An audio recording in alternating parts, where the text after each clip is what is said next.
Hey, what's going on, everyone? It's Dominic, the Primetime Treasure Hunter. Welcome back to another video. In this video, I'm going to talk to you about why it's so important to have a business card in your reselling business, especially when you're outsourcing. Now, the situation where this most commonly arises when you're sourcing is usually at a garage sale where you are looking to see if the person has some type of merchandise that you like, that you're into, but you don't see it out yet, or you're purchasing some of it but you'd like to know if they have more of it. And the bottom line is what the person winds up telling you is, yes, I have it, or yes, I have more of it, but I don't know where it is, or it's buried somewhere in the basement and I just haven't gotten to it yet and I need to dig it out. Does that sound familiar? A lot of people go outsourcing, hear that story if you inquire as to whether there's more or some of that merchandise that you're looking for. Another thing that you may hear sometimes is that, well, I don't have it, but a family member of mine has it, and they may even try to call the person's not available, and so they need some way to get back in touch with you to make contact. Now, another situation that can also occur is that the person might tell you, yeah, I have what you're looking for. I have a bunch of it inside.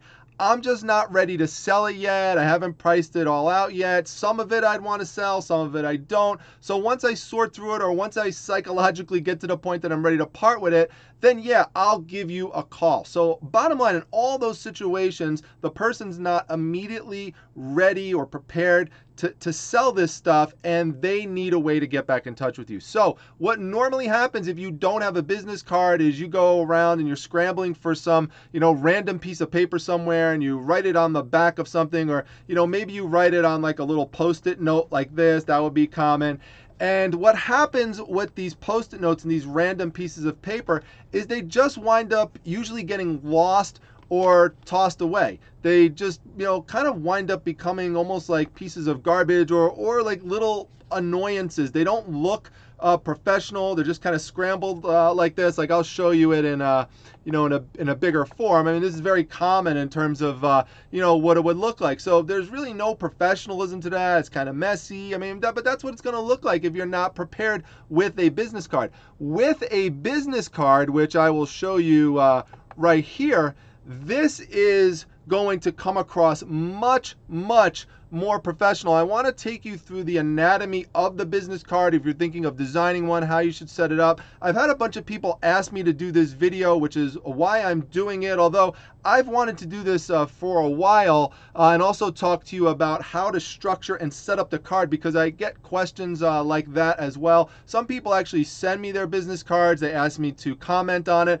So I thought it would be good to have a video for resellers in which I go over this. Now, number one, what you're going to see up top here is you're going to see the name of your business. So for me, it's Primetime Treasure, and you'll see here how I decided to use a fancy font. I tried to link it up in some way to the theme of my business, so I tried to make it look kind of almost piratey in a way, just something a little fancier that you might see in older times, like an older style font. And I think that really, really helps it stand out. And then put like a nice little line on it. Make sure it's bold so you separate it from some other parts. Right down below, this is the part where you're going to describe and try to capture what you do. Maximal like 2 lines on this, and really try to keep it to like 1 sentence. So you could see for me, I picked the things that I do the most, which is comics, toys, books, and then, those are my specific items, but then I try to make it more general so that I could capture almost everything, which would be pop culture items and all things vintage and collectible. You see how that captures so many things? So many people could look at that and say, well, hey, this is vintage, this is collectible, maybe I'll get in touch with this person. And then you want to put your name down. If you have a middle initial, I highly suggest putting that down. It just conveys a greater sense of professionalism. And write down that you are the president of your company. Indeed, if you are formed as an LLC, you will be the president of your company. It looks very nice to see that you're president of something. Again, comes across much better than something like this. Call Dominic, right? I mean, this is just much, much better. Then the next line, and you see, you got to have a little bit of spacing there. You want everything to be separate. Make sure that you bold your name so that stands out. So you want your name to stand out in bold, and you want the business name and the line underneath it to stand out. So you can feel free to use this as a template. You'll see right below, I'm putting a call to action. What do I want you to do when you have this card? I want you to contact me because I want you to sell your collection. That's what I want. I specialize in buying in bulk, so I want people to know if you have a collection of stuff, you could contact me.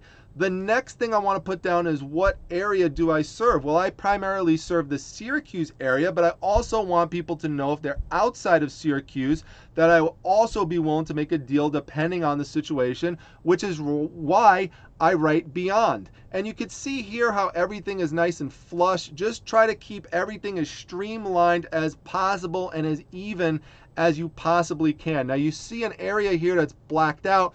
This is my phone number, which I obviously don't want to put up on YouTube, but this is where you would put your phone number. Here, you would put your contact email address and also put a link to your store. Don't worry about other people knowing that you are a reseller. They should know that if you're trying to make a deal with them and acquire the items. You're going to get a better deal in most instances anyway if you're just upfront and honest and tell people you're not trying to buy these items as a collector or for full-on retail value. You are trying to buy it for the regular wholesale price or whatever you would establish as a wholesale price. Now, this here, just minimizing this so hopefully it will fit in better with my screenshot in the bottom. This here would be your company logo. Now, I have another logo, so this is still my card. I will update it once I run out of cards. But if you don't have a company logo, I suggest going to a place like Fiverr. That's FIVERR.com. Those are freelance artists which will make a company logo for you. Typically for as cheap as like $25, you get a really nice professional looking logo. So integrate that into your card as well. And then you're gonna need obviously a place, probably wondering, well, who the heck's gonna make this card for me? How much does this cost, especially if you're brand new? This is not any type of affiliate link at all, so I'm not making any money off of this. I'm just trying to pass on the information and let you know what company I use to make the business card that you just saw, which is Vistaprint. They've been around forever. I've used them for making cards for my medical website, medfriendly.com, and I also use them for the Primetime Treasure ones. And you'll see here, it'll say 500 cards start at $9.99. That's common for them. 14-point matte or glossy, full color design, single-sided printing. I don't think you need to have double-sided cards. You can if you want. It's usually an extra expense. I think you get everything on one card. The advantage on one side, the advantage of having things on one side, by the way, is if you want to write additional stuff down on the back, you'll have that blank area where you could do that. Now, when you go into process and make the card, there's a couple of things I would suggest you do to make it look more professional. I almost think in a way there's nothing worse than getting a business card that is very flimsy and almost like, feels like a little piece of thin, tiny paper. You don't want that. You want to make sure it has a little bit of a thickness to it, so it has a little bit of resistance. It is worth the additional couple of dollars that it's going to cost to do that. Also, make sure that you get a glossy because that also conveys a greater sense of professionalism, and that's what you're looking for. You want people to say, wow, this person, has this card, they mean business. I mean, especially if you've gone to the length of actually having a business card and putting a business card together, that's going to be something that's going to show that you do take your business seriously because you actually, put the time in to making a business card. So that is that's very important to just show that you do that type of thing. Now, another thing I want to tell you is that what people often do with business cards, unlike a Post-it note, okay, a lot of people have these little binders that they keep where they keep business cards in them. And so, we have one at home, which you can see here, it says business cards and menus. Like we keep menus on the side, on the inner flap, but, also, we have lots and lots of business cards. So whenever we get one, we put in there, and we've had cards in there for years that we store, and we're like, oh wait, who's that person we wanted to contact? Oh yeah, we go back to there, and then we find the card. It's very easy to locate. A lot of people do that. Now guess what? This right here, This is not going in anything like this. Where is this going to go? This is going to go in the garbage, or it's just going to get lost and someone else is going to throw it out. So that's the long and the short of it in terms of why you need the business card. People are going to hold on to that, and as a result of holding on to it, they're going to be more likely to call you down the road. And I could tell you, comparing when I used to not have a business card compared to when I did have a business card, it allowed me to make many more deals, much better deals with people, because again, they take you more seriously, and they're again more likely to contact you to get the deal done to begin with. Now, I mentioned the Vistaprint site, or Vistaprint. If you have other sites that you've used for business cards, feel free to drop that down below. I know there's many of them out there. That's just the one that I use, and I know you could trust that company. They're a very reputable company.